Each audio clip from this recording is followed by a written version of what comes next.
कृष्णाय वासुदेवाय हरये परमात्मने प्रणत क्लेशनाशाय गोविंदाय नमो नमः। हरे कृष्णा दोस्तों, आइए आज जानते हैं अपरा एकादशी की पावन व्रत कथा। युधिष्ठिर भगवान श्री कृष्ण से पूछते हैं, हे जनार्दन, ज्येष्ठ मास के कृष्ण पक्ष में जो एकादशी आती है, मैं उसका महात्मा जानना चाहता हूँ, उसे बताने की कृपा कीजिए। तब भगवान श्री कृष्ण बोले, राजन, आपने संपूर्ण लोकों के हित के लिए बहुत उत्तम बात पूछी है।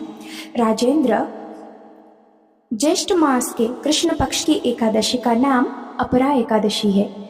यह बहुत पुण्य प्रदान करने वाली और बड़े बड़े पातकों का नाश करने वाली है। ब्रह्म हत्या से दबा हुआ, गोत्र की हत्या करने वाला, गर्भस्थ बालक को मारने वाला, परनिंदक तथा परस्त्री पर ध्यान देने वाला पुरुष भी अपरा एकादशी का सेवन व पालन करने से निश्चय ही पाप रहित हो जाता है।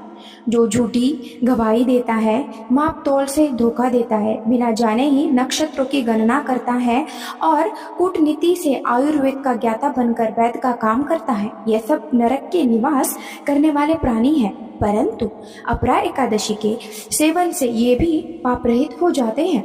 यदि कोई क्षत्रिय अपने क्षत्रिय धर्म का परित्याग करके युद्ध से भागता है तो वह क्षत्रिय योचित धर्म से भ्रष्ट होने का कारण नरक में जा सकता है। परंतु अगर वो अपरा एकादशी करे तो वो भी इस भयंकर पाप से मुक्त हो सकता है। जो शिष्य विद्या प्राप्त करके स्वयं ही गुरु निंदा करता है, वह भी महापातकों से युक्त होकर भयंकर नरक में गिरता है। किंतु अपरा एकादशी के सेवन से ऐसे मनुष्य भी सद्गति को प्राप्त होते हैं।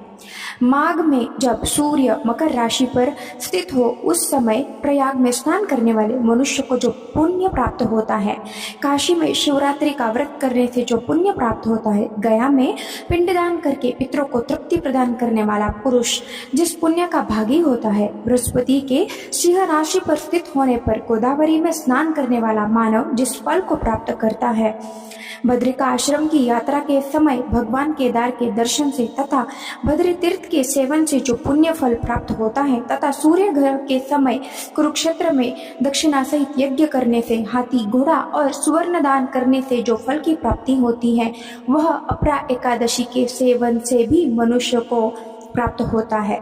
अपरा को उपवास करके भगवान वामन की पूजा करने से मनुष्य सब पापों से मुक्त हो जाता है।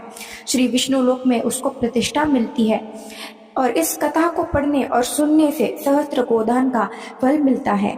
तो आइए आज हम सब मिलके इस एकादशी की पावन कथा को सुनते हैं। भगवान श्री हरि विष्णु की कृपा हम सब पर बने रहे। हरे कृष्ण।